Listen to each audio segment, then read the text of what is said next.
একদিকে জামায়াতে ইসলামীর আমির শফিকুর রহমান, অন্যদিকে বিএনপির শফিকুল ইসলাম খান মিল্টন। আসন্ন জাতীয় নির্বাচনে ঢাকা 15 অর্থাৎ মিরপুর এবং কাফরুল আসনে মুখোমুখি লড়াইয়ে নামছেন এই দুজন। তাই সবাই চোখ রাখতে বাধ্য এই আসনের দিকে, কারণ এখানে আছে নানা নাটক আর সমীকরণ।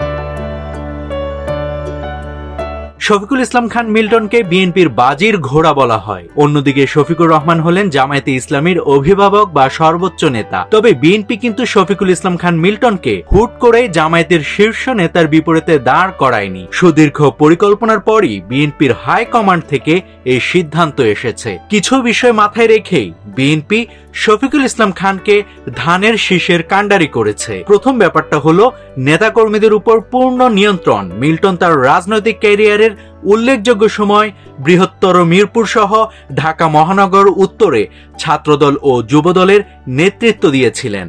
এতে করে ঢাকা 15 এবং এর আশেপাশের বহু রাজনৈতিক ব্যক্তিত্ব শফিকুল ইসলাম খান মিল্টনের পরিচর্যায় রাজনীতিতে সফল হয়েছে। ফলে এই আসনে তার গ্রহণযোগ্যতা নিয়ে নিজ দল এবং জনমনে নেই কোনো প্রশ্ন। এতে বিভক্তির রাজনীতির চেয়ে ঐক্যের রাজনীতি অনেক বেশি। এবার একটু চোখ বোলানো যাক 2018 সালের জাতীয় নির্বাচনের দিকে। জামায়াত তখন নিবন্ধন হারিয়েছিল। দলটির বর্তমান আমির শফিকুর রহমান তখন ঢাকার এই 15 আসন থেকে ধানের শীষের প্রতীকে নির্বাচন করে।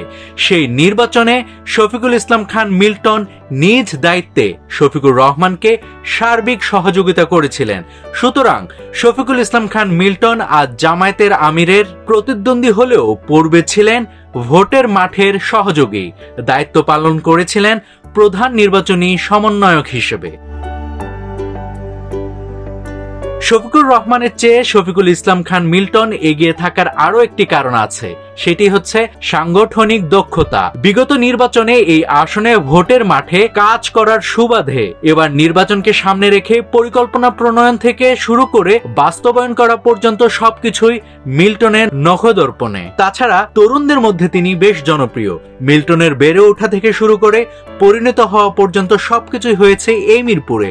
ওয়ার্ড পর্যায় থেকে তার রাজনীতি শুরু, এরপর থানা, তারপর মহানগর। এতে তার পরিশ্রম এবং নিবেদন সম্পর্কে একটা ধারণা পাওয়া যায়। এভাবে তিনি তারেক রহমানের বেশ আস্থাভাজন হয়ে উঠেছেন। পরবর্তীতে কেন্দ্রীয় যুবদলের দায়িত্ব দেওয়া হয় মিল্টনকে। কেন্দ্রীয় যুবদলের ভারপ্রাপ্ত সম্পাদক হিসেবে সুনামের সঙ্গে তিনি সফল হয়েছেন। বাংলাদেশ জাতীয়তাবাদী যুবদলকে নেতৃত্ব দেওয়ার সুবাদে তিনি দেশের প্রতিটি জেলায় সাংগঠনিক সফরের মাধ্যমে সকল তৃণমূল নেতাকর্মীকে উজ্জীবিত করে এক অনন্য দৃষ্টান্ত স্থাপন করেছিলেন। তৎকালীন সময়ে মিল্টনের নেতৃত্বে বাংলাদেশের প্রতিটি বিভাগে বিভাগীয় তারুণ্যের সমাবেশ সফলভাবে আয়োজন করা হয়। এবার আবারও ফেরা যাক জাতীয় নির্বাচনে। আগেই বলেছি ঢাকা 15 আসন মিরপুর এবং কাফরুল নিয়ে। অতীত বলছে এই আসনে কখনোই বহিরাগতরা জয় পায়নি, স্থানীয়রাই জয় পেয়ে আসছে। এর প্রার্থী বাছাইয়ে স্থানীয় না বহিরাগত এই হিসাব গুরুত্বপূর্ণ হয়ে ওঠে ভোটের মাঠে। শফিকুল ইসলাম খান ঢাকা 15 আসনের একজন স্থানীয় বাসিন্দা। অন্যদিকে জামায়াতের আমির শফিকুর রহমান সিলেটের বাসিন্দা। তাই নির্বাচনে স্থানীয় ট্রাম্প কার্ড খেলে জয়ী হওয়ার সম্ভাবনা বেশি শফিকুল ইসলাম খান মিল্টনের। নাভিদ হাসান, সোনালী নিউজ।